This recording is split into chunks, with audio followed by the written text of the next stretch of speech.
sentarse, hermanos. Buenas noches. Bienvenidos nuevamente, hermanos. Amén. Que la paz y el amor del Padre sean con cada uno de nosotros en esta bendita noche. Amén. Queremos dar una bienvenida especial también a las personas que nos están siguiendo a través del Zoom. Que la presencia de Dios Padre, Dios Hijo y Dios Espíritu Santo sea con cada uno de ustedes en sus diferentes hogares. Amén. Vamos a estar de rodillas nuevamente para encomendarnos en las manos del Señor. Amén. Nuestro amantísimo Padre y Dios, con corazones llenos de agradecimiento, Señor, nos presentamos delante de ti, oh Padre Celestial, primeramente para honrar y glorificar, Señor, y dar alabanza y poder a tu nombre, a ese nombre que es sobre todo nombre, Señor. Amén. Amén. Te damos gracias también por el perdón de nuestros pecados. Te damos las gracias por la disposición de Cristo de quitar nuestra carga de nuestros hombros y permitirnos llevarla de Él, Señor, que es ligera. Ayúdanos a caminar en las huellas de Jesús, Señor. Ayúdanos a hacer nuestro ese sacrificio hermoso que se hizo por nuestra redención y salvación. Hay almas aquí, Señor, congregadas en esta noche. Hay personas que nos están mirando a través de Zoom, que quizás tienen alguna carga, Señor, algún problema está agobiando su alma. Por amor a Cristo, Señor, lleva libertad a esa alma que está agobiada por algún afán en esta hora, Señor. Amén. Da libertad a esas almas, Señor, a esos hogares, a esos matrimonios, a esos padres que quizás están enfrentando alguna dificultad con alguno de sus hijos. Manifiéstate, oh Señor, en esos hogares, en esas familias. Manifiéstate poderosamente en esta iglesia que tanto lo necesita. Amén. Manifiéstate en la vida de sus dirigentes también, Señor. Amén. Permite que los dirigentes de esta iglesia, en verdad, puedan ser cartas leídas ante el mundo para gloria tuya, Señor. Amén. Te damos las gracias y te rogamos que al abrir tu palabra, tú nos quites de delante de los hermanos, Señor, y que tú puedas escondernos detrás de esa roca que es más grande que nosotros. Amén. Detrás de la roca de los siglos que es Cristo Jesús. Amén. Gracias por amarnos y por escucharnos. En el nombre de nuestro amantísimo Salvador lo rogamos. Amén. Anoche, perdón por la S. Anoche dejamos al mundo pasando ante la vista del Padre en un juicio que se está llevando a cabo, donde se decidirá el destino eterno de cada ser humano. Porque cuando Cristo venga, leíamos anoche en su palabra, Él no viene a juzgar a nadie. Él viene a dar la recompensa a todo aquel que fue obediente, Jacqueline, a su palabra. Cuando Cristo venga, trae con Él ¿qué cosa? Su galardón, su recompensa de vida eterna. Para pasar ante este juicio, el Señor nos envió un mensaje, que es el mensaje que va a preparar al mundo entero y en gran parte también a los súbditos del reino, o mejor dicho, a los siervos, a sus siervos, a la iglesia. Este mensaje es dado o enviado por el Señor para preparar a un mundo para que pueda permanecer en pie en el día grande y terrible de Jehová. Amén. Pero tristemente, hermanos, sabemos lo que está pasando. Hay dos cosas que están afectando. Número uno, el diablo le ha puesto un silenciador al mensaje final de Dios. Satanás sabe que si la gente le presta atención a ese mensaje, el mundo automáticamente va a quedar preparado para recibir a Jesús en paz. Y Satanás no quiere que la gente lo escuche. Y número dos, Satanás ha tomado una jeringa de 1000 cc de tranquilizante y se lo ha puesto a la iglesia del Señor, y tiene la iglesia del Señor tranquila, relajada, como si nada estuviera pasando. Por eso la iglesia está como está esta noche o durante toda esta semana, porque lamentablemente, hermanos, si nosotros nos afanáramos por estudiar la palabra de Dios, como nos afanamos porque no nos falta el pan en la casa, nuestra vida espiritualmente fuera otra. ¿Cuántos tienen anemia de los que están acá? Ninguno, aparte de Anel y del pastor. Porque ustedes cuidan su alimentación. Si cuidáramos la alimentación del alma de esa manera, hermano, fuéramos cristianos poderosos. Fuéramos hombres y mujeres de los cuales Dios estaría orgulloso. Ese mensaje que ha de preparar al mundo va a ser dado, hermano, conmigo o sinmigo, como decía alguien. Conmigo o sin mí, Dios va a dar ese mensaje. Ojalá que por mi bien yo pueda ser parte de lo que predique el último mensaje de misericordia al mundo. Y sabiendo que la gente no quiere hacer caso, Dios, no solamente a través del mensaje de los 3 ángeles, Dios viene desde toda la eternidad llamando al hombre. Vamos a Jeremías capítulo 7. Jeremías capítulo 7. A ver desde cuándo Dios ha estado llamando al mundo al arrepentimiento. ¿Desde cuándo Dios ha estado llamando al mundo al arrepentimiento? Desde el Jeremías 7, 13 y 14 dice: ahora pues, por cuanto vosotros habéis hecho todas estas obras, dice Jehová, y aunque os hablé desde qué hora, desde temprano y sin cesar, ¿y qué pasó? No quisieron oír, y os llamé y no respondisteis. Haré también a esta casa sobre la cual es invocado mi nombre, en la cual vosotros confiáis, y a este lugar que di a vosotros y a vuestros padres, como hice a Silo. ¿Cuántos saben quién fue Silo? Silo fue el lugar donde se estableció el tabernáculo luego de la tribu de Israel haber tomado posesión de la tierra de Canaán. Y había un sacerdote allí llamado Elí. Pero Elí era un sacerdote impío que no le importaba la vida espiritual del pueblo.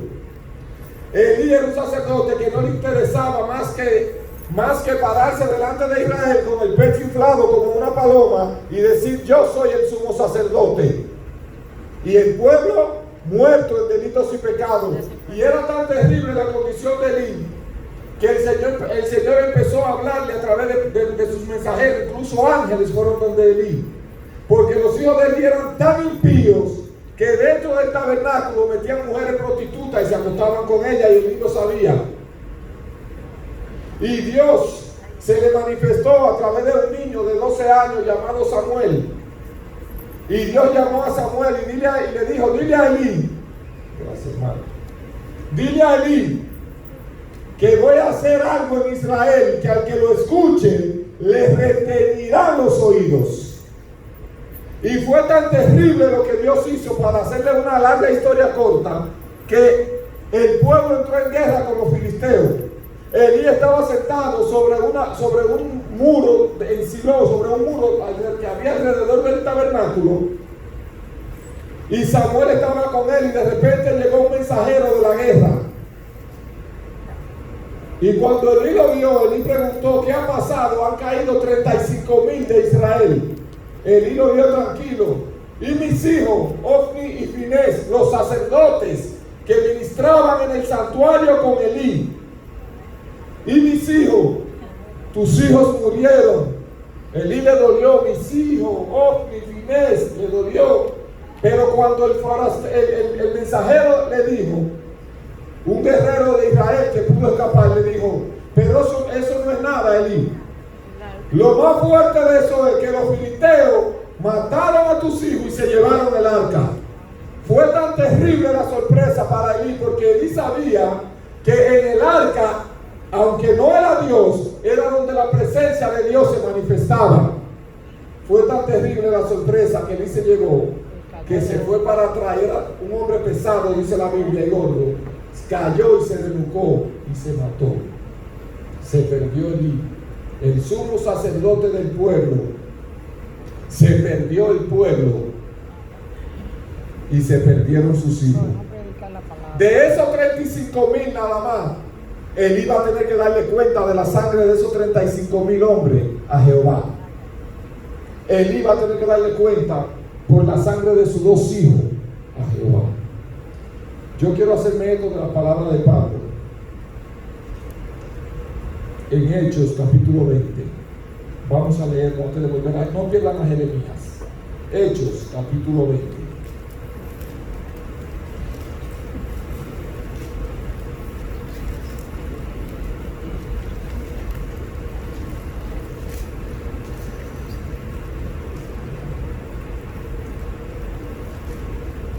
Versículo 25.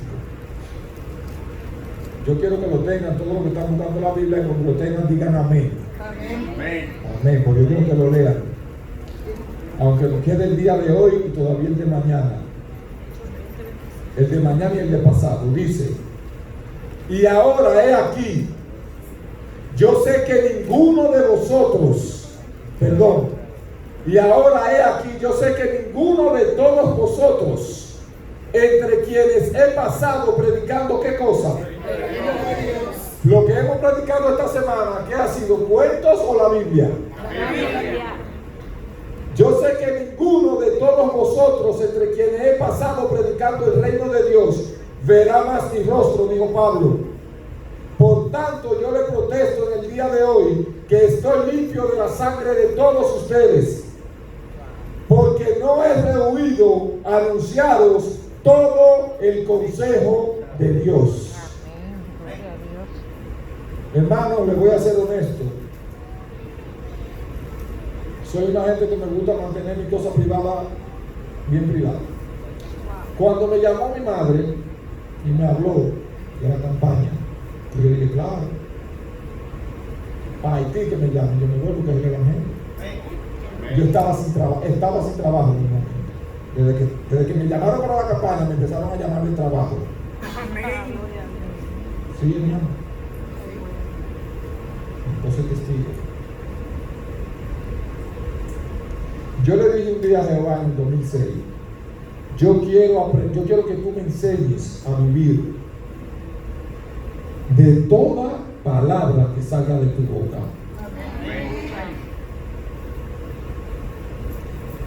Y Dios ha tratado de enseñarme, Dios ha tratado y sigue tratando de enseñarme a aprender a vivir de toda palabra que salga de su boca. Les digo esto porque, hermanos, lo que hemos estudiado esta semana ha hecho poco en nosotros, incluyéndome. ¿Cómo yo lo sé? Vamos a leer, vamos a Jeremías y le voy a decir el porqué. No quiero que se me sientan tristes, pero en la realidad tengo que decírselo, hermano. Si Elí le hubiese dicho a sus hijos cuál era la forma adecuada de adorar a Jehová, no hubiesen muerto como murieron. El arca de Jehová no hubiese sido tomada por los filisteos y el nombre de Jehová no hubiese sido puesto en oprobio, pero por culpa de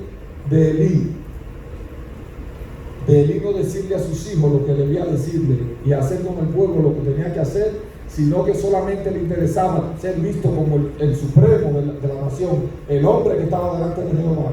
Del pueblo perecieron 35,000 infelices. Jeremías 7:25. Vamos a leer desde el 23 más. Esto les mandé diciendo, escuchad mi voz. 7:23. Escuchad mi voz y seré a vosotros por Dios y vosotros me seréis por pueblo, y andad en todo camino que os mande, para que os vaya como. ¿Y qué cosa hizo el pueblo? No oyeron, no inclinaron su oído, antes caminaron en sus propios consejos, en la dureza de su corazón malvado, y fueron hacia dónde, y no hacia adelante. Desde el día que vuestros padres salieron del mundo, porque en la profecía bíblica Egipto es símbolo del mundo. Desde el día que nuestros padres salieron del mundo, que nosotros salimos del mundo, hasta hoy, ¿cómo estamos? 7. Hasta hoy, 7 de julio del 2022, os envié todos los profetas, mis siervos, enviándolos desde qué hora? Desde el principio. Desde temprano y sin cesar, pero no me oyeron ni inclinaron su oído, sino que endurecieron su cerviz e hicieron peor que sus padres. Jeremías capítulo 11, versículo 6. Jeremías 11:6. Y Jehová me dijo: pregona todas estas palabras en las ciudades de Judá y en las calles de Jerusalén, diciendo: oíd palabra de Jehová. Y en las calles de Jerusalén, diciendo: oíd la palabra de este pacto y ponedlas por obra, porque solemnemente protesté a vuestros padres el día que les hice subir de la tierra de Egipto, y amonestándole desde qué hora. ¿Y qué pasó? Y hasta el día de hoy, diciendo: oíd mi voz. ¿Pero qué cosa? Ni inclinaron su oído, antes fueron cada uno tras la imaginación de qué cosa. Jeremías capítulo 25, versículo 3. Jeremías 25, versículo 3 y 4. Desde el año 13 de Josías, hijo de Amón, rey de Judá, hasta este día, que son 23 años, ha venido a mí palabra de Jehová, y he hablado desde temprano y sin cesar. Pero qué cosa. Envió Jehová a vosotros todos sus siervos los profetas, enviándolo desde cuándo. Desde temprano y sin cesar, pero no oísteis ni inclinaste vuestro oído para escucharme. Vez tras vez, y un versículo tras otro, y un versículo tras otro, el Señor le amonesta: les llamé desde temprano, los amonesté sin cesar, pero ustedes endurecieron el corazón y no me escucharon. Ezequiel capítulo 33. Ezequiel capítulo 33, versículo 30 al 30 y... Perdón. Ezequiel 33, 30 al 33. Y tú, hijo de hombre, los hijos de tu pueblo se burlan de ti junto a las paredes y a las puertas de las casas, y habla el uno con el otro, cada uno con su hermano, diciendo, ¿qué cosa dicen? Venid ahora y oíd palabra. Y vendrán a ti como viene el pueblo, y estarán delante de ti como ¿qué? Como pueblo mío, y oirán tus palabras, pero ¿qué cosa? No las pondrán por obra, antes hacen halago con sus bocas, y el corazón de ellos anda en pos de ¿qué cosa? Hacen halago con su boca, hermano, hacían halago con su boca. Ah, Ezequiel, qué mensaje tan poderoso tú nos traes de parte de Jehová. Eso es lo que el pueblo de Israel necesita, Ezequiel. El pueblo de Dios estaba dormido, y a través de ese mensaje que tú traes, tú has despertado al pueblo. Pero cuando Ezequiel daba la espalda, oye a este, muchacho, y ese alarme que tú traes. Tú no ves que el mundo tiene seguida y ha girado en la misma dirección. Y no para qué bullera que tú haces. Tú no sabes que el hombre, para ser salvo, solamente necesita creer. Hacen halagos con sus bocas del mensaje, pero el mensaje en su corazón no ha hecho nada. Y es aquí que tú eres a ellos como cantor de amores, hermoso de voz y que canta bien. Y oirán tus palabras, pero no las pondrán por obra. Pero cuando venga, y es aquí que viene, ya sabrán qué cosa. Amós dijo: yo no soy profeta ni hijo de profeta, sino que de detrás del ganado me llamó Jehová. Yo no soy profeta, hermano, pero visiones, yo estoy cansado. Yo veo, esta mañana vi yo como 14 visiones, mire. Cada vez que quiero ver una visión, nada más tengo que abrir la Biblia. Amén. La gente hace halago con su boca cuando escucha algo nuevo. La gente, vamos a quedarnos aquí, porque es lo que nos atañe. Nosotros en la iglesia nos pasamos un mes, 2, 5 años, 10 años, escuchando la misma cancioncita infantil de cuna, y cuando viene alguien y nos toca un merengue ripiado, estamos espantados, porque la cancioncita de los muchachitos es lo que nos pone a dormir. Pero cuando viene alguien y nos toca una salsa, estamos alebrecados. Cuando viene alguien y nos da con la Biblia 2 fuetazo, ese hermano, el hermano está en eso, pero mentira, estamos hablando de ahí para afuera, el mensaje no ha hecho nada en el corazón. Amós, capítulo 3. Amós, Daniel, Osea, Joel, Amós. Amós, capítulo 3, versículo 4. Rugirá el león en la selva sin haber presa. Dará el leoncillo su rugido desde su guarida si no apresare. Caerá el ave en el lazo sobre la tierra sin haber cazador. Se levantará el lazo en la tierra si no ha atrapado algo.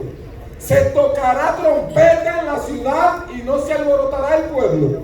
Habrá algún mal en la ciudad el cual Jehová no haya hecho. Porque no hará nada Jehová el Señor sin que revele su secreto a quienes. ¿Cuántos son siervos de Jehová? Amén. Gloria a Dios. Si el león ruge, ¿quién no temerá? Si habla Jehová el Señor, ¿qué cosa? ¿Qué cosa no sucederá? ¿Quién no profetizará? Jehová el Señor ha hablado. ¿Ha hablado Jehová el Señor? ¿Habla, sí o no? Entonces, ¿quién está profetizando aquí? ¿O no hemos escuchado la voz de Dios? Porque la Biblia mía dice, si el león ruge, ¿quién no temerá?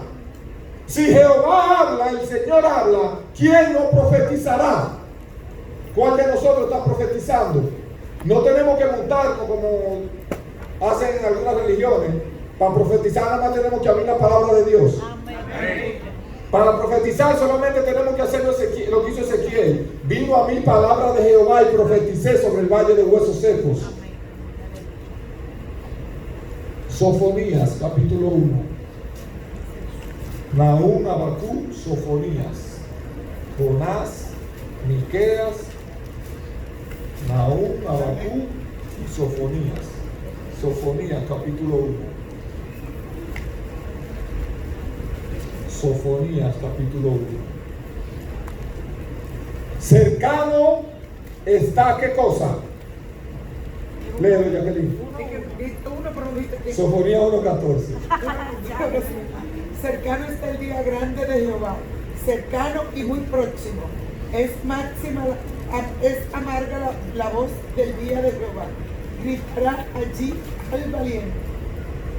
Día de ira, versículo 15. Aquel día, día de angustia y de aprieto, día de alboroto y de asombro, día de tiniebla y de oscuridad, día de nublado y de entenebrecimiento, día de trompeta y de algazara sobre las ciudades fortificadas y sobre las altas torres. Viene un día amargo, el día de Jehová para el pecador no arrepentido, es un día amargo.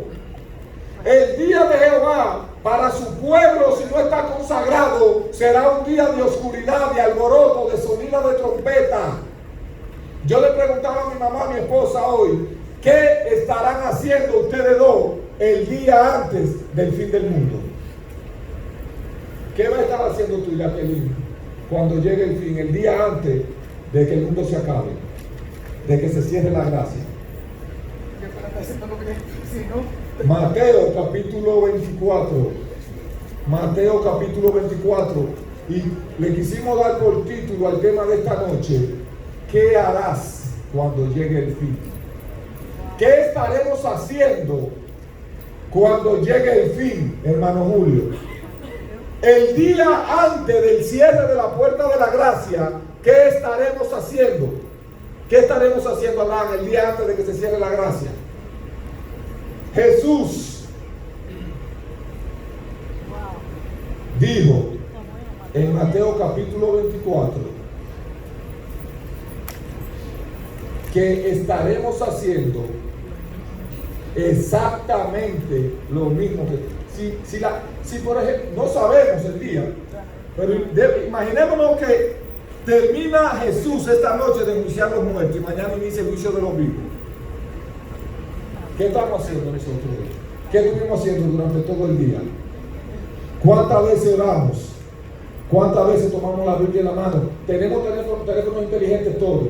¿Cuántas veces nos pusimos los audífonos y pusimos un capítulo de la Biblia que sueña ahí?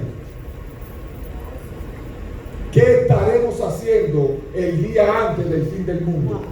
Mateo 24:37, Jesús dijo: mas como en los días de Noé, así será la venida del Hijo del Hombre. Porque como en los días antes del diluvio, estaban comiendo y qué cosa, casándose y dándose en casamiento hasta el día en que Noé entró en el arca, y no entendieron hasta qué cosa, hasta que vino el diluvio y se los llevó a todos. Así será la venida del Hijo del Hombre. A veces creemos que es que va a llegar de sorpresa, que a veces comparamos que estos versículos, solamente creemos que es que el mundo no le va a hacer caso al Evangelio. ¿O ustedes creen que la mera no es creyente del Dios verdadero antes del diluvio? Todos eran creyentes del Dios verdadero, pero eran creyentes a su manera. Los sermones de Noé, mientras lo estaban escuchando, le chocaban: cuidado, si este viejo tiene razón. Pero pasaba el momento, llegaba el día, la noche se iba el día y volvían a la misma rutina. Gente de diferentes pueblos iban a escuchar a Noé, porque la tierra estaba llena de gente. No existían los desiertos que vemos hoy. El mundo estaba lleno de gente. No era una aldea de 2 o 3 gente, ¿no? ¿Y qué estaba haciendo la gente? Y dándose en casamiento. Noé, Dios lo llama y le dice: prepárate un arca. He determinado el fin de todo ser viviente, desde el hombre hasta la bestia y los reptiles y las aves del cielo. Y Noé inicia la construcción, la predicación del mensaje, y no solo la predicación, sino que Noé, aparte de que lo predicaba, Noé tenía fe en lo que estaba predicando, porque mientras predicaba el sermón, los sermones del diluvio, estaba construyendo el arca, y todo lo que tenía materialmente Noé lo invirtió en el arca. ¿Tenía fe Noé, sí o no? Pero la gente era tan grande, no me llega la expresión, pero eran tantos los que estaban en contra del mensaje puro de Noé, que la gente iba a ver a Noé solamente por curiosidad. Gente que no conocía a Noé, cuando conseguían una bola, como decimos en Santo Domingo, cogían para allá a ver este viejo loco que estaba construyendo un barco sobre una colina donde no había agua. Tú estás loco. Tú estás construyendo el barco, pero te equivocado, porque tú estás construyendo un barco sobre una colina. Nunca va a flotar ahí, nunca. ¿Con qué agua va a flotar ese barco ahí, Noé? Y en medio de la corrupción reinante, solamente Matusalén creía de todo corazón la predicación de Noé, ni sus hijos lo creían. Porque la Biblia dice: a ti, Noé, he visto justo delante de mí en esta generación. Matusalén y algunos otros se unieron a la predicación del mensaje y a la construcción del arca. Cada martillazo dado en la construcción del arca era un sermón, y durante 120 años Noé se mantuvo martillando en esa arca. 120 años de misericordia y de oportunidad tuvo el mundo. Y el Señor, mediante santos ángeles, le comunicó a Noé la última oportunidad que tendría el mundo antes de que el día grande y amargo de Jehová en el día de Noé se manifestara. Y la gente, ¿qué se mantuvo la gente haciendo? La gente no quiso entender.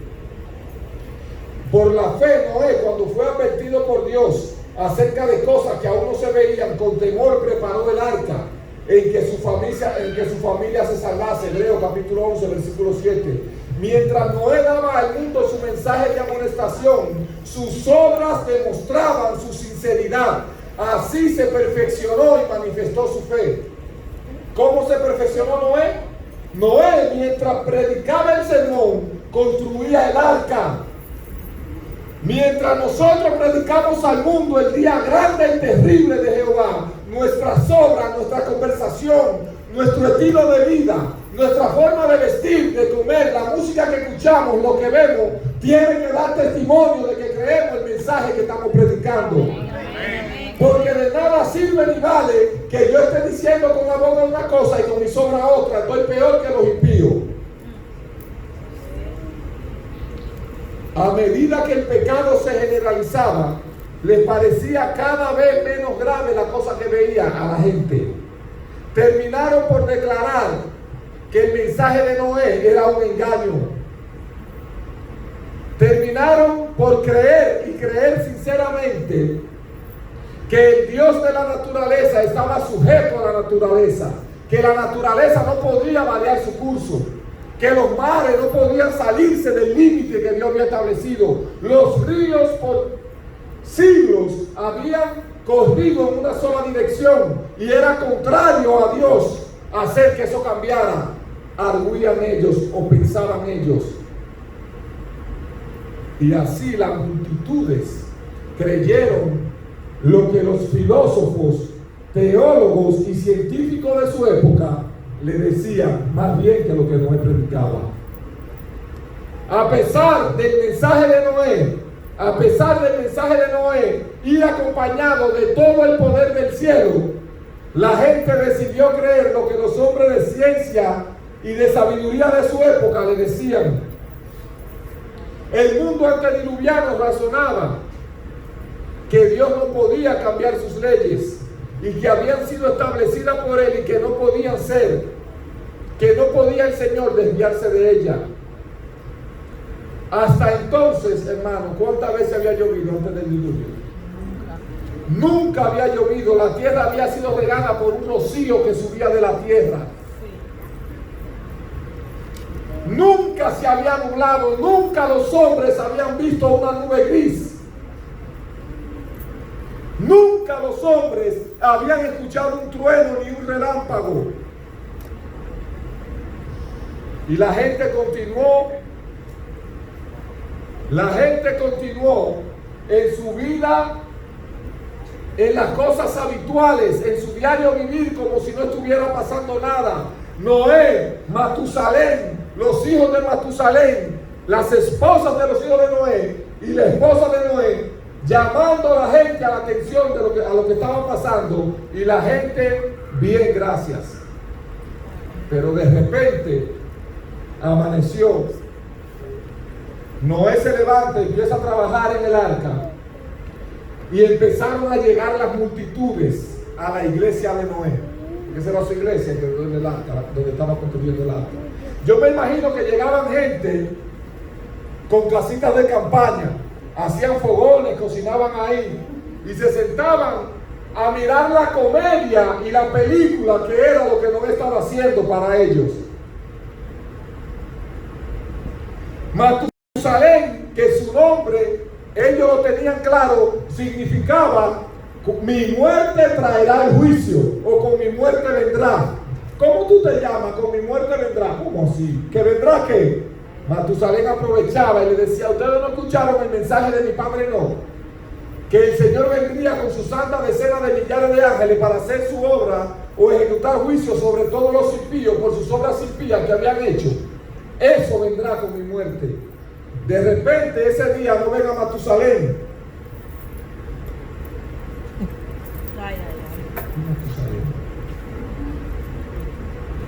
No han llegado, los muchachos están ahí.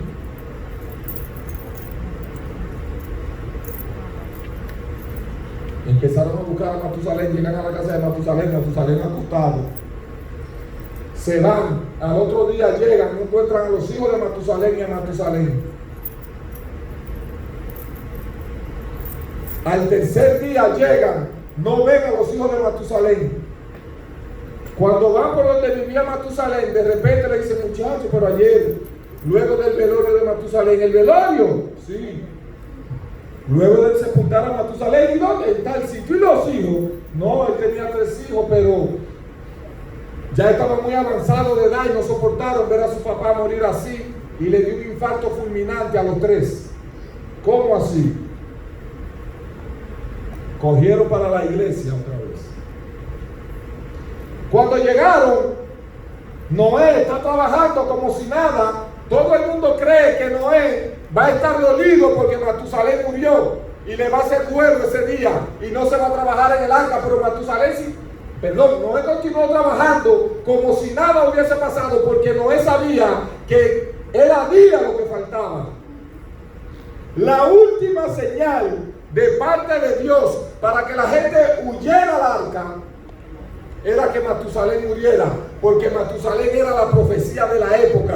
El mensaje de la época se llamaba Matusalén, porque con su muerte vendría el juicio. El mensaje de nuestra época se llama el mensaje de los 3 ángeles, el triple mensaje angélico, porque con la predicación de ese mensaje el Señor luego de eso traerá el diluvio, y el Señor va a traer su diluvio con usted o sin ustedes.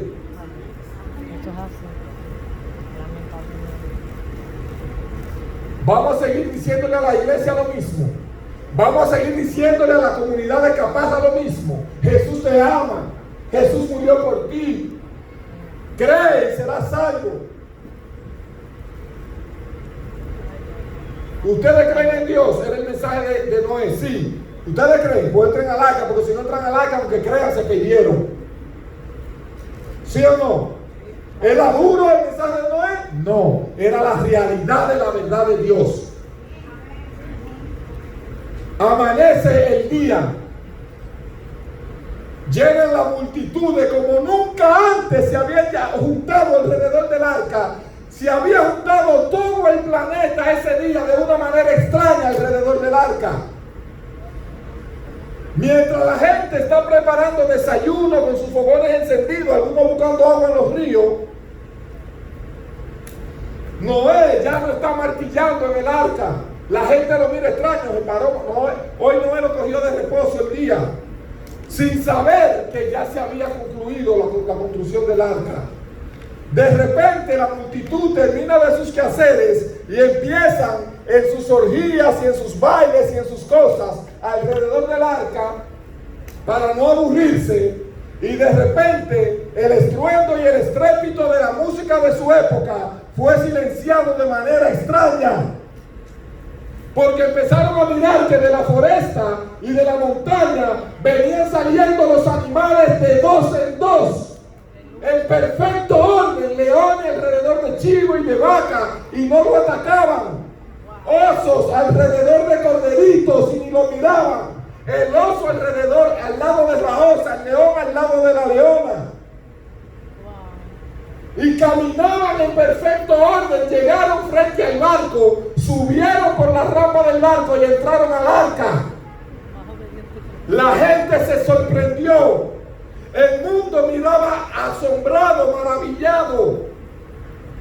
Los miembros de la iglesia de la época llamaron a los teólogos y filósofos de su época para que les explicasen el singular suceso. ¿Qué es lo que está pasando? ¿Y esto? ¿Qué es eso? ¿Por qué? ¿Quién está mandando esos animales? Pero fue en vano. No había explicación lógica ni humana. Era un misterio que no podía ser comprendido ni explicado por los corazones. Pero los corazones de los hombres se habían endurecido tanto. ¿Cuánta literatura regaron ustedes antes de la campaña? 400. Se habían endurecido tanto los corazones de los hombres que no valió explicación ni invitación para que vinieran a escuchar. La gente va a escuchar a Jehová. Miren, hermanos, si de algo yo estoy seguro, es que la gente va a escuchar a Jehová. Jehová va a hablar en un tono tan suave y tan sereno que la gente lo va a escuchar como la más dulce melodía. Pero Dios va a despertar a la gente y va a traer a la gente sin invitación a las iglesias. Ojalá nosotros estemos preparados para darle a la gente lo que la gente necesite en el momento que venga corriendo buscando a Dios. Y que nosotros no queramos seguir dándole a la gente agüita cuando la gente tiene 6 meses sin comer nada sólido. La gente comiendo y bebiendo leche todos los días, hermano, termina dándole una diarrea. Coja 4 plátanos, hácelo y déselo con tu y cácara. Eso es lo que la gente necesita, alimento sólido para poder caer atrás de Jehová. Se va a perder el mundo porque no le estamos dando a la gente el alimento que necesita. Amén, gloria a Dios. La raza condenada contemplaba el sol en su esplendor y veía la tierra revestida de la belleza edénica. Miraban este suceso de los animales, pero miraban su alrededor, pero ok, está raro, pero todo está igual, nada ha cambiado. ¿Y qué ustedes creen que hizo la gente cuando entraron todos los animales al arca? Cuando entraron de último los dos más grandes, los 2 elefantes. Imagínense 2 elefantes de la época de Noé. Yo me imagino que el macho se paró para que la gente entrara porque justo no cruzaban. ¿Qué hizo la gente? La gente siguió en sus fiestas y orgías, en lo mismo, fumando juca, viendo pornografía, casándose hombre con hombre, mujeres con mujeres, diciéndole a lo malo bueno y a lo bueno malo. La gente siguió lo mismo. Pero Noé tenía su conciencia limpia y su alma salvada porque no rehuyó dar el mensaje claro y crudo que Jehová le dio. Amén. Y yo digo gloria a Dios por Noé. Amén.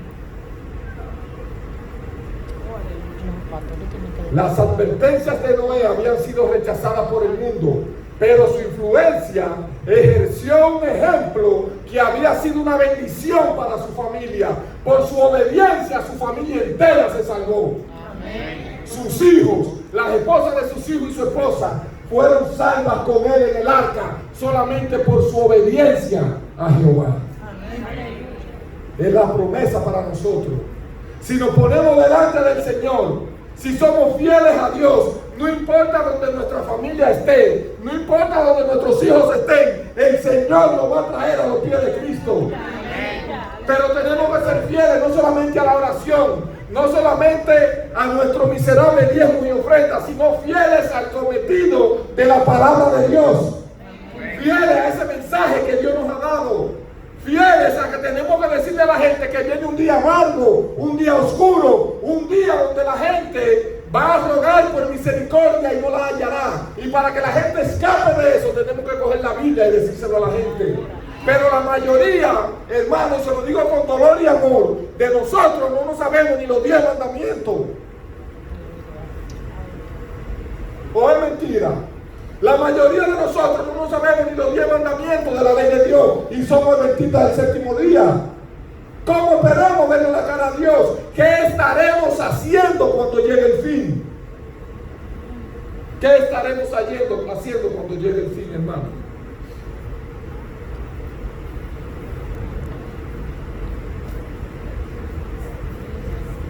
Los animales entraron en perfecto orden al arca. Entró el último, la gente volvió, pasó, pero de repente, una hora y media después, imagino que los ángeles cogieron una luchita. De repente los ángeles, aunque no se veían, vienen guiando una multitud de aves. El cielo se pone oscuro. De golpe el cielo se puso oscuro por la inmensidad de aves que venían volando hacia el arca. Cuando la gente mira hacia arriba, ven esta multitud de aves que vienen en dirección al arca solas, sin que nadie la guiara. Y se asombran maravillados y se quedan con su vista fija en el cielo, mientras que las aves dan una vuelta alrededor del arca y entran por la ventana del barco. Esto despertó otra vez la curiosidad y la gente se quedó fija mirando el acontecimiento y pasaba una hora tras otra. Era una ventana pequeña, hermano, y entraron todas las aves conocidas y que se extinguieron antes que nosotros viviéramos por esa ventana del arca. Pero pasó el suceso, pasó la sorpresa, ¿y qué hizo la gente? Lo mismo. Si no se hubiesen Entró la última ave al barco Y Noé se paró delante de aquella multitud, se encaramó en el arca Noé para que lo viera todo el mundo. Y Noé les rogó, de rodillas les suplicó que entraran en el arca. Era el último llamado de Noé. Por favor, entren en el arca, busquen refugio. Si acabó el tiempo, busquen refugio. Los animales, los brutos hicieron caso a la voz de Jehová y entraron. Entren al arca, socorran a sus hijos pequeños, que las aguas no se lo traguen. ¿Qué hizo la gente? Digo lo mismo. La gente siguió lo mismo. La misericordia de Jehová dejó de suplicar a la raza culpable. Las bestias de los campos y las aves del aire habían entrado en su refugio. Noé y su familia estaban dentro del arca. Y Jehová, alabado sea el nombre de Jesús, Amén. Gloria a Dios. Jehová cerró la puerta. Oh, amén. ¿Dónde está nuestra familia, hermanos? ¿Dónde están nuestros hijos, nuestros hermanos, nuestros hijos que están descarriados? ¿Estamos orando por ellos? ¿Cuántas veces al día oramos por nuestros hermanos? Yo tengo un hermano que tiene vicio.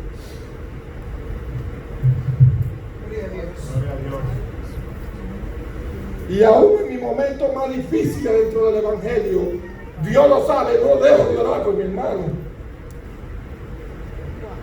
¿Dónde están nuestros hijos? ¿Qué estamos haciendo? Nuestra vida espiritual, ¿cómo está delante de Dios? Si el diluvio viene, ¿voy a tener la fuerza para entrar en el arca? ¿O voy a tener la multitud ridiculizando a Noé porque está construyendo un barco sobre una montaña? Jehová cerró la puerta. Se vio un relámpago más vívido que la luz del sol, que se paró, bajó un relámpago que cayó en medio de la puerta del arca, y una luz se paró ahí por un momento. Los hombres veían este halo de luz parado en la puerta del arca, y aunque era algo que no podían explicar, ese rayo de luz ahí era un ángel, hermano, dándole los últimos segundos de misericordia al mundo. Dios sabía que no cabían todos en el arca, Dios no es loco, pero el deseo, el intento solo de caminar hacia el arca era suficiente para que Dios lo salvara. Amén. El paso de fe hacia el arca era suficiente para Dios salvarlo. Amén. Pero la gente se quedó tranquila, sorprendida, y la maciza puerta, que no podía ser cerrada por los que estaban dentro del arca, fue lentamente puesta en su lugar por manos invisibles. Dios cerró el arca y solo Dios podía volverla a abrir. Amén. Solo Dios podía volverla a abrir. El sello del cielo fue puesto sobre la puerta. Dios la había cerrado y solo Él podía abrirla. Asimismo, cuando Cristo deje de interceder por los hombres culpables, antes de su segunda venida en la nube del cielo, la puerta de la misericordia se cerrará. Entonces la gracia divina ya no refrenará más a los impíos, y Satanás tendrá dominio absoluto sobre el mundo y sobre los que hayan rechazado la misericordia divina. Pero el pueblo de Dios tendrá un Salvador y un refugio seguro. El pueblo de Dios habrá huido a refugiarse en el arca de salvación que es Cristo Jesús. Amén. Y será salvo. Amén. ¿Qué estaba haciendo la gente? Comiendo, bebiendo. Pasó un día, pasaron 2 días, 3 días, y los temores, se olvidó el ángel que se paró en la puerta del barco, se olvidó el animal como llegaron al arca, las aves como entraron. El último sermón de Noé después de 120 años se olvidó. Y entonces fue cuando el pecado incrementó. Entonces fue cuando el pecado se arreció de una manera que era algo, hermano, que solamente el demonio podía hacerlo. Los hombres buscaban la manera de romper el arca para entrar al arca y acabar con los que estaban dentro del arca. Se burlaban de Noé. Le voceaban a Noé: Noé, te está poniendo loco. ¿Cómo puedes estar ahí adentro? Te va a matar el tufo, el mal olor de los animales ahí dentro, Noé. Pasaron 6 días y no pasaba nada. Pero al 7º día, oscuros nubarrones cubrieron el cielo. Y dice la Biblia que fueron rotas las cataratas del cielo y se derramaron los abismos. Y ahí sí. Ahora sí. Ábrenos, Noé. Ábrenos que perecemos. Pero aunque Noé hubiese tenido toda la intención del mundo, no podía. Dios cerró la puerta y solo Dios podía volverla a abrir. Amén. No entendieron hasta que vino el diluvio qué estaba haciendo la gente antes de que el día antes de que el diluvio acaeciese. Casándose lo mismo. Y el Señor nos dice a nosotros que así mismo va a ser. Una breve historia más. Abraham está sentado debajo de un árbol frente a su tienda. De repente ve 3 hombres que vienen. Cuando Abraham lo ve, se manda, coge para donde ellos, lo invita a su casa, ellos vienen, le preparan comida y comen. No, Abraham no sabe con quién está hablando. Génesis capítulo 19. Génesis capítulo 18 y 19. Pero vamos al capítulo 19. Solamente para que lo tengamos ahí a manera de referencia. Abraham le da de comer a estos 3 hombres. De repente se paran y uno de ellos le dice: ya Abraham sabe con quién está hablando hace rato, porque en la comida se le manifestó y le dijo quién era. Le preguntó: ¿dónde está Sara, tu mujer? Ahí está la tita. Le dijo: ten por seguro que en el tiempo de la vida volveré a ti y Sara tendrá un hijo. ¿El tiempo de la vida? ¿Cuál es el tiempo de la vida? 9 meses. Dentro de 1 año volveré a ti y Sara tendrá un hijo. Sara se dio. Y el ángel se le reveló, el Señor se le reveló a Abraham ahí. Sabemos quién era ese ángel. La Biblia dice: y habló Jehová con Abraham.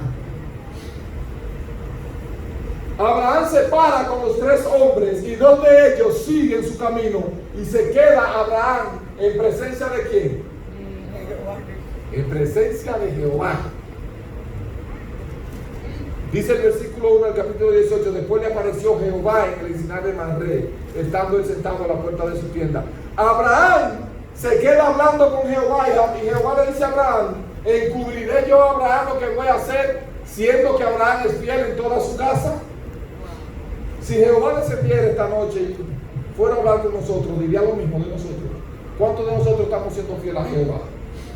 Abraham era un hombre fiel a Jehová, y el ángel Jehová empieza a decirle a Abraham: mira, el clamor contra Sodoma y Gomorra subió a mí hasta el punto que ya yo tuve que venir, no quise mandar a nadie, yo vine. El mismo Señor Jesús descendió a mirar el pecado de Sodoma y Gomorra. Y voy a destruir a Sodoma. Señor, tú vas a destruir a Sodoma, pero ¿y va a destruir al impío y al pecador juntos? No. ¿Y si hay 50 justos en la ciudad? Jehová le dijo: no la destruiré por amor a los 50. ¿Y si hay 40? Y Abraham continuó y se detuvo en cuánto. 10. Y el Señor le dijo: por amor a los 10. ¿Era grande el pecado de Sodoma? Sí. ¿Sabía Dios el tamaño del pecado de Sodoma? Sí. Y sin embargo quería perdonarla solamente si había 10 justos. Sí. ¿Ama Dios al pecador, sí o no? Sí. Lo ama, porque por amor a esos 10 justos iba a perdonar a millones de pecadores. ¿Es Dios amor, sí o no? Amén. ¿Es Dios fuego consumidor, sí o no? Amén. Abraham se detuvo en 10, pero si Abraham se hubiese detenido en 5, como quiera Dios iba a destruir la ciudad.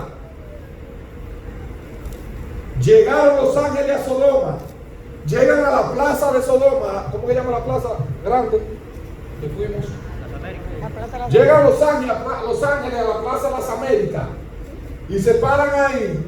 De repente el pastor Demio Rodríguez lo ve. Demio Rodríguez ve a los ángeles y arranca para donde ellos. ¿Y ustedes, muchachos? No, nosotros estamos por aquí. Ustedes no son de aquí, porque ustedes Ustedes como que se parecen a Lot y son buenos mozos, algo. Sí, pero nosotros no somos de aquí, no.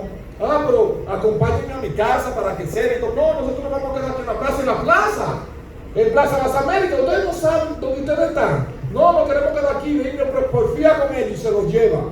Pero para que los hombres de San Juan no lo vean, él empieza a buscar atajos hasta que llegue a su casa. Pero tratando de cuidar de los atajos, los hombres de la ciudad vieron a los dos rubios que andaban con el pastor. O pónganle los morenitos, pero que se veían bien. Y llegaron a la casa del pastor. Y de repente, cuando estaban a punto de acostarse, todos los hombres de la ciudad, desde el más pequeño que tenía razonamiento, hasta el más viejo que se podía valer por sí solo, rodearon la casa y querían romper la puerta. Ábrenos para que conozcamos a los hombres que trajiste. Era conocer, saber el nombre que yo quería. Como Adán conoció a Eva y vino Caín. Y Lot, que sabe lo que los hombres están por hacer y conoce el pecado, le dice: no hagan esto, mis hermanos. He aquí, tengo dos niñas señoritas que no han conocido varón. Hagan con ellas lo que ustedes quieran. Y los hombres estaban tan perdidos en el pecado. La sodomía había llegado a un punto en Sodoma y Gomorra que a ellos las mujeres le daban asco, como está el mundo hoy. Hay hombres, el mundo hoy, las mujeres le dan asco.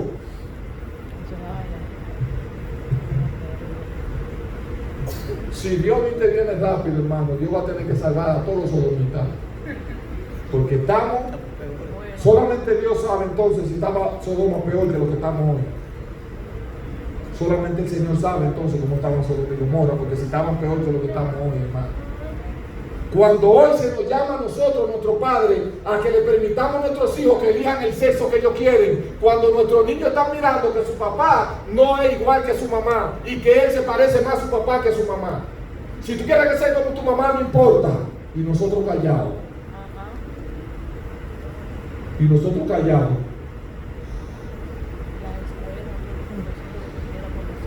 Cuando los hombres estaban por despedazar a Lot, que fueron encima de Lot, los ángeles, ahí se dio Lot quién eran, alargaron la mano, metieron a Lot e hirieron a los hombres de ceguera.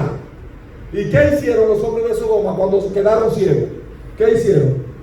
Se fueron, ¿verdad?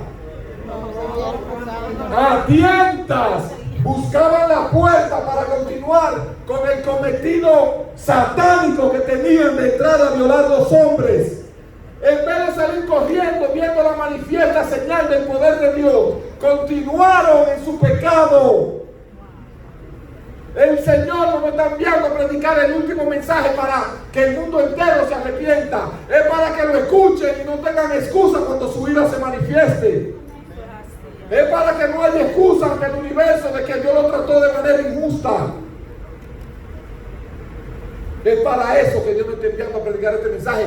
Que vengan a la visita, que no lo escuchen, no es problema mío. Dios me dijo a mí: predica el mensaje. Si la gente te va a escuchar, gloria para mí. Si no, van también.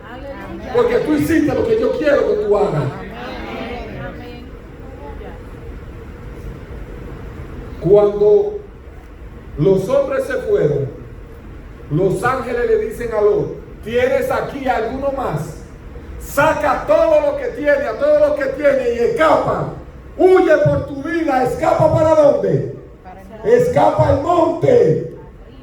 Vete al monte. Lot sale para donde sus demás hijas que estaban casadas. Llega donde la mayor y le dice: mira, acaba de pasar esto en mi casa.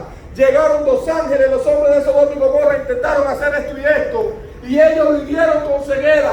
Después de 5 o 6 horas de lucha se fueron.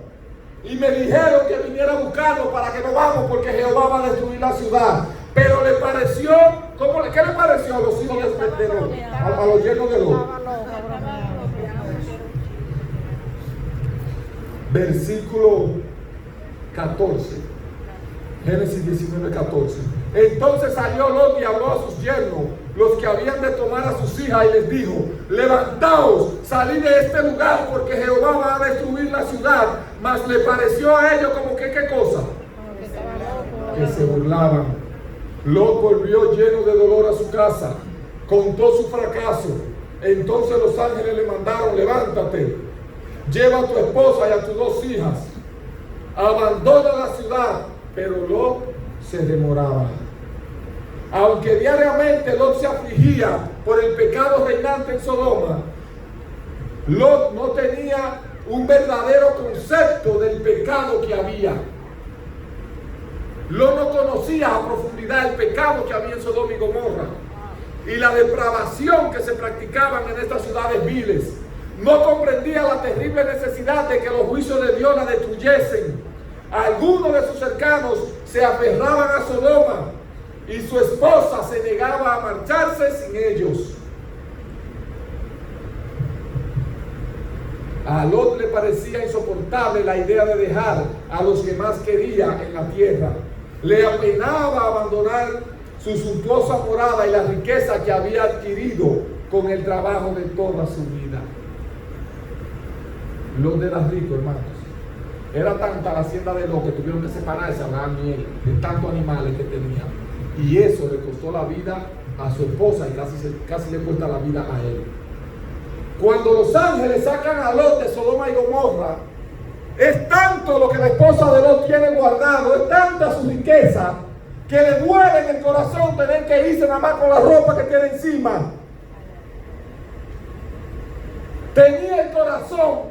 No es pecado tener, no son pecados las riquezas. El pecado está en poner el corazón en la riqueza, porque nos puede costar la vida eterna, como le costó a la mujer de Lot. Y la mujer de Lot, pesadumbrada, en vez de pensar en la misericordia de Jehová, en cómo el ángel de Jehová la había tomado sobre sus manos y la había sacado de la destrucción, pensaba más en la riqueza que en la misericordia que Dios le ofrecía, salvándole la vida.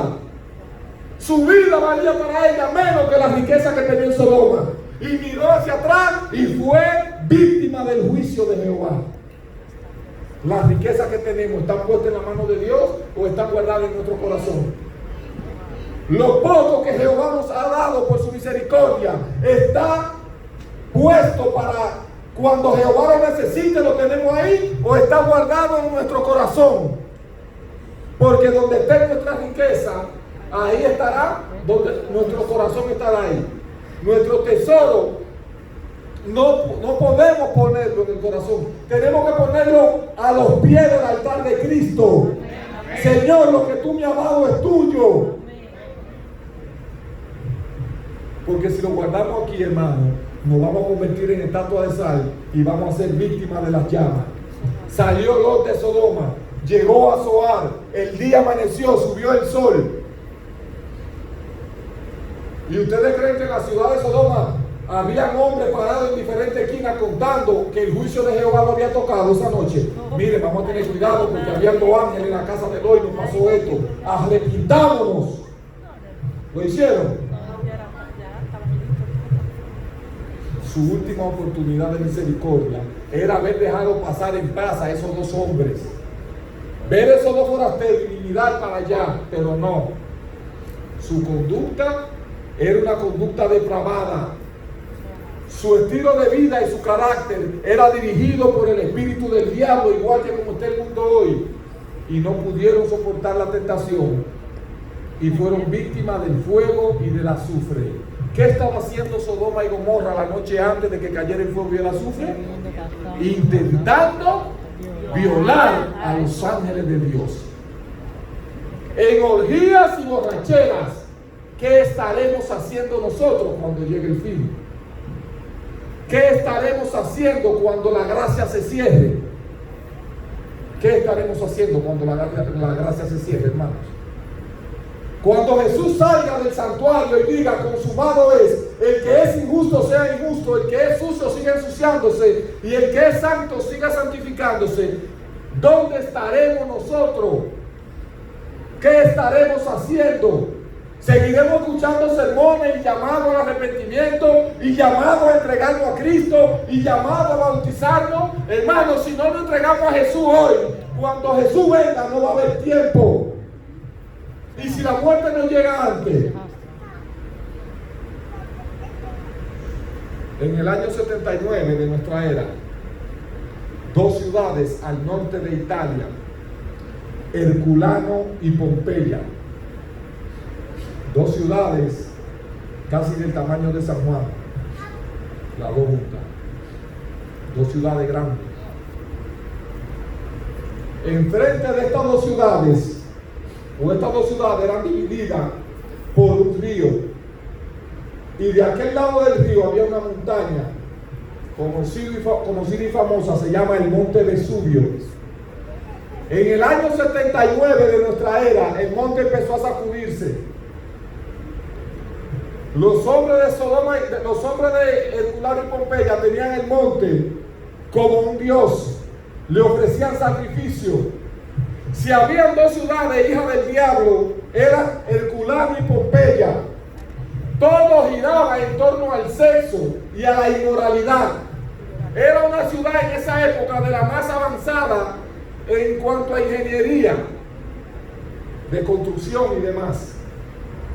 Habían fuentes que decoraban toda la ciudad alrededor, jardines que la decoraban, pero las fuentes que habían eran fuentes que fuentes con estatuas de hombres y mujeres, pero que por donde salía el agua de las fuentes era por la parte viril del hombre y por la parte de la mujer. Era todo girado en torno al sexo en Herculano y en Pompeya. Tenían grandes salones, inmensos salones, donde la gente se metía por 2 y 3 semanas y celebraban banquetes por día como hacían en la antigüedad. Y era tan grande la depravación que al lado de cada uno de esos salones había un cuartito que se llamaba el vomitadero. Comían y comían y comían, y eran tantos los platos que cuando se hastiaban de comida iban a los vomitaderos, se entraban los dedos en la boca, vomitaban para seguir comiendo intemperantemente. Orgías de sexo público. No se respetaba la moralidad, no había moral en Herculano y en Pompeya. Pero una noche el volcán explotó y la mano de Dios tiene una forma rarísima de hacer las cosas. El volcán manda la lava y después sale ceniza. El volcán mandó toneladas de ceniza volcánica encendida al aire, tapó las dos ciudades con todo su cargamento viviente en ellas, y detrás entonces el volcán explotó y mandó la lava.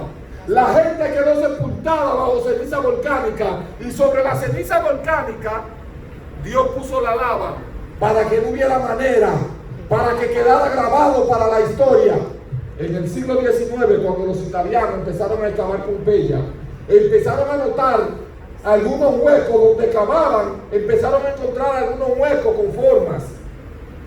Pararon la excavación a mediados del siglo XIX, la retomaron con máquinas especiales, empezaron a inyectar yeso en esos huecos.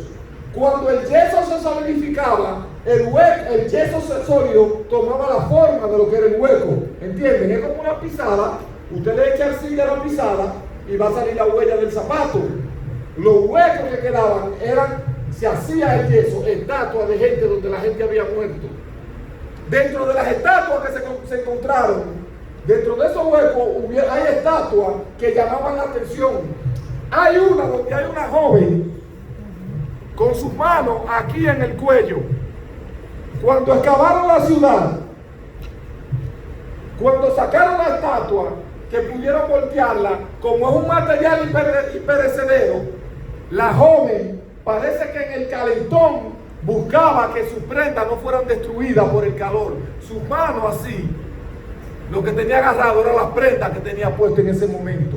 Otra estatua que hay que llama la atención es un hombre saliendo como de una casa, pero va así agachado con un cofre lleno de oro, cuidando más su tesoro que su vida.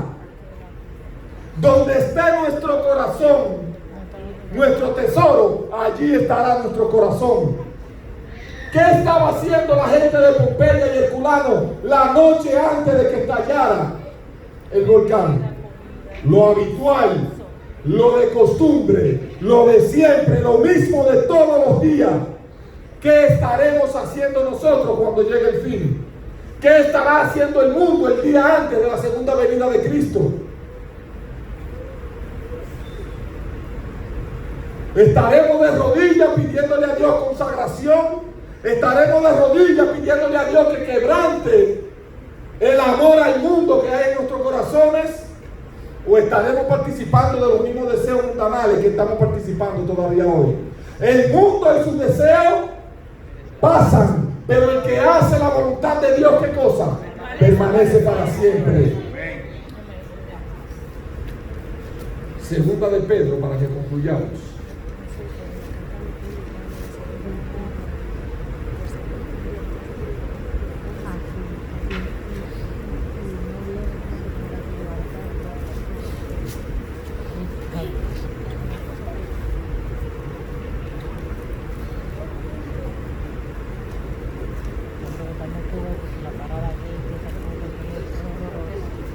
Segunda de Pedro, capítulo 2. Segunda de Pedro, capítulo 2, versículo 4. Porque si Dios no perdonó a los ángeles que pecaron, sino que arrojándolos al infierno los entregó a prisiones de oscuridad para ser reservados para el juicio, y si no perdonó al mundo antiguo, sino que guardó ¿a quién? A Noé. ¿Qué cosa era Noé? Pregonero de justicia con otras 7 personas, trayendo el diluvio sobre el mundo de los impíos. Y si condenó por destrucción a las ciudades de Sodoma y de Gomorra, reduciéndolas a cenizas y poniéndolas de ejemplo a los que habían de vivir impíamente, y libró al justo Lot, abrumado por la nefanda conducta de los malvados, porque este justo que moraba entre ellos afligía cada día su alma justa, viendo y oyendo los hechos inicuos de ellos. ¿Qué cosa sabe Dios? Sabe el Señor librar de tentación a los piadosos y reservar a los injustos. ¿Para qué cosa? Viene un día de juicio, hermanos. Viene un día de juicio, pero no es que viene, se está llevando a cabo un juicio. Se está llevando a cabo un juicio donde los caracteres de los seres humanos están siendo probados y será probado. La gente no lo sabe, hermanos. La gente del mundo no lo sabe, no lo sabemos muchos de nosotros. La gente del mundo no lo sabe. Nuestro vecino lo vamos a dejar que se mueran a nuestro lado sin conocer de eso. La gente no quiere escuchar, hermano, pero digámoselo. Dice Ezequiel, te escuchen o dejen de escuchar. Pero si no te escuchan, sabrán que siempre hubo profeta en medio de ellos. Vamos a salir al mundo a decirle esto, hermano. Ya el mundo está lleno de iglesias que le están diciendo el mismo cuento barato de que Jesús te salva, no importa lo que tú hagas. Seamos la iglesia que Dios quiere y la iglesia que Dios levantó. Seamos la iglesia que Dios llamó para decir al mundo que Cristo viene y que viene pronto. Seamos lo que Dios quiere que seamos.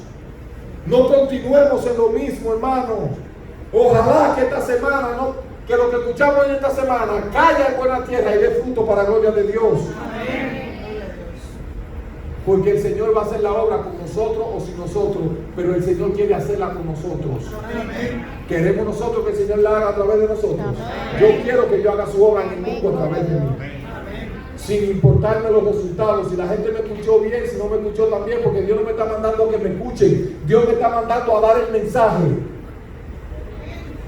Dios me está mandando a dar el mensaje.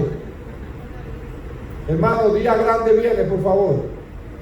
Y vamos a pedirle al pastor que baje para que el pastor ore.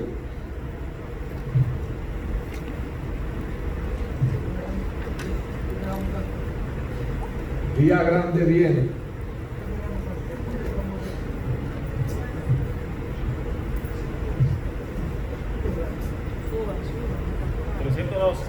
$312.